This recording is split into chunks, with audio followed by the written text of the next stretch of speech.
Hola amigos de Revolución 3.0, soy Adrián Ramírez, presidente de la Liga Mexicana por la Defensa de los Derechos Humanos. Y bueno, para hablar de estas situaciones de los derechos humanos y los contextos, recién se acaba de aprobar el manual para el uso de la fuerza para las Fuerzas Armadas. La Sedena da a conocer a través del Diario Oficial de la Nación el día 29 de mayo este manual y se nos anuncia como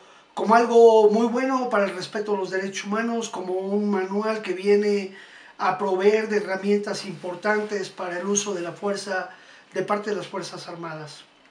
Ante eso, ¿qué podemos decir nosotros? Primero, hay que señalar que hay un artículo 16 constitucional, hay un artículo 129 de la Constitución también, que regulan el uso del Ejército y las Fuerzas Armadas. Y se dice que en tiempo de paz la Fuerza Armada solo servirá para ejercer acciones inherentes a la disciplina militar. Es decir, desde hace varios años ya, desde que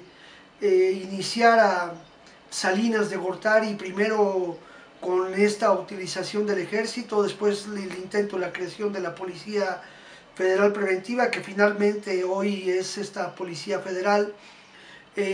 viene a irse trastocando el papel del ejército en la vida pública. Lamentamos que haya sido la Suprema Corte de Justicia de la Nación quien a través de tesis jurisprudenciales esté hoy facultando al ejército y a las Fuerzas Armadas a hacer labores de policía.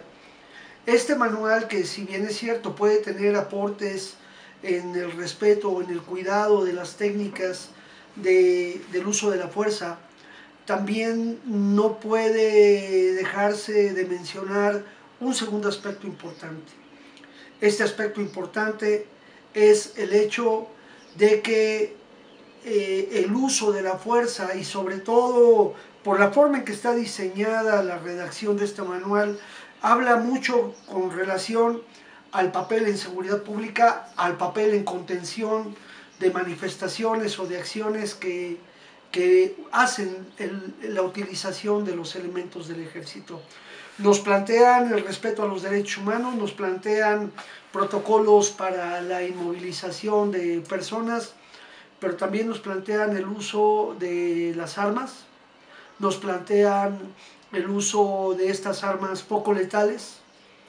nos plantean que se va a adiestrar y capacitar para el manejo de la fuerza y sobre todo para la disuasión y la persuasión. La disuasión y la persuasión, y pasamos al tercer punto importante, son elementos que corresponden a las instituciones y a los servidores públicos. Son las instituciones quienes tienen que resolver los problemas de orden social o de orden estructural que llevan a las personas a irse más allá de sus reclamos, y de alguna manera este manual representa también un retroceso en materia democrática.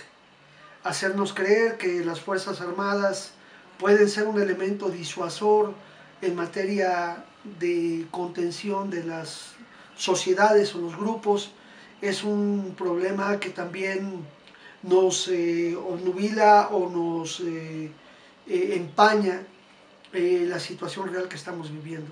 Una violencia estructural, una violencia profunda, y sobre todo, antes de imponer este tipo de manuales y decir que con él se va a preservar los derechos humanos, hay que tomar en cuenta el cuarto punto. El cuarto punto es el hecho que la utilización de las Fuerzas Armadas está supeditada a un comandante supremo. El presidente de la República es el comandante supremo de las Fuerzas Armadas. Ese presidente de la República que en 1968 utilizó al ejército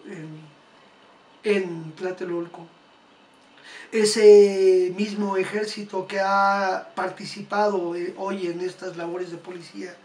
tiene como responsable al presidente de la República en turno, y él debe de responder por los actos o omisiones que las Fuerzas Armadas cometan. El no atender el problema de la impunidad en las violaciones graves a los derechos humanos cometidas en el pasado y el presente hacen preservar este uso violento de la fuerza, y no se impone la fuerza del Estado, sino se impone un estado de fuerza. No se impone un derecho, un estado de derecho, sino que se nos imponen derechos de Estado para someter o subyugar a las poblaciones. 1968 recordamos la masacre de Tlatelolco como la urgencia de prepararse el México ante la llegada de las Olimpiadas. Y nos recuerda Brasil, hoy a unos días de comenzar el Mundial, en el que a través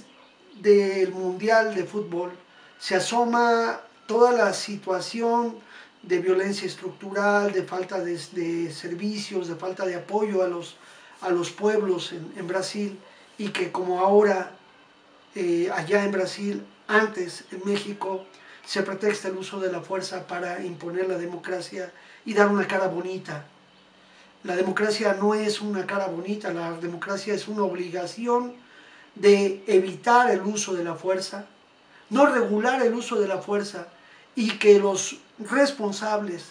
de hacer cumplir los derechos económicos, sociales y culturales, los derechos civiles y políticos de las poblaciones, los derechos de los pueblos, prevalezca en nuestro país para que no se tenga que usar la fuerza y que no haya este tipo de manuales. Pero quiero terminar diciendo un último punto que es gravísimo, que es muy importante señalar.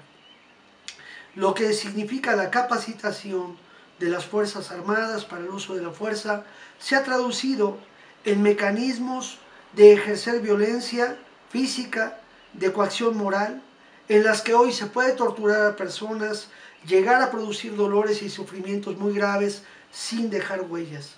Estos métodos de adiestramiento del uso de la fuerza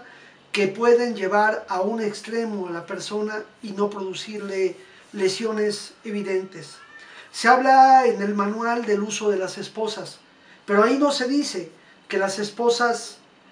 no deban de apretarse de tal manera que las personas tengan después secuelas permanentes, porque la presión que se ejerce es muy grande y se pretexta que son parte inherente a las maniobras de sujeción o sometimiento como carácter lícito. También no podemos dejar de mencionar que no se habla de los golpes en la cabeza con las macanas, con los toletes o con los escudos, y que cualquier golpe en la cabeza significa un atentado contra la vida y significa un daño equiparable que puede producir la muerte de personas o cuando menos lesiones graves. Repito, no podemos saludar este esfuerzo. Ojalá y ese manual dijera que, para empezar, la disposición de las Fuerzas Armadas solo se tendría que hacer con respeto al convenio que significa el Pacto Internacional de Derechos Civiles y Políticos, y entonces el Estado mexicano tendría que declarar un estado de excepción para que el ejército pudiera entrar en funciones de otra naturaleza, y el Congreso de la Unión tendría que responder por los actos. El presidente de la República debe responder por sus actos. Hoy Felipe Calderón Hinojosa, al igual que Díaz Ordaz, al igual que Echeverría, se mantienen en la impunidad al habernos llevado a situaciones extremas. La guerra de Calderón, que hoy prevalece también con Peña Nieto, no hace que asuman la responsabilidad de la utilización de los elementos del ejército, y se nos hace creer que la institución armada es una institución garante de los derechos humanos. Si el secretario de la Defensa, si el presidente de la República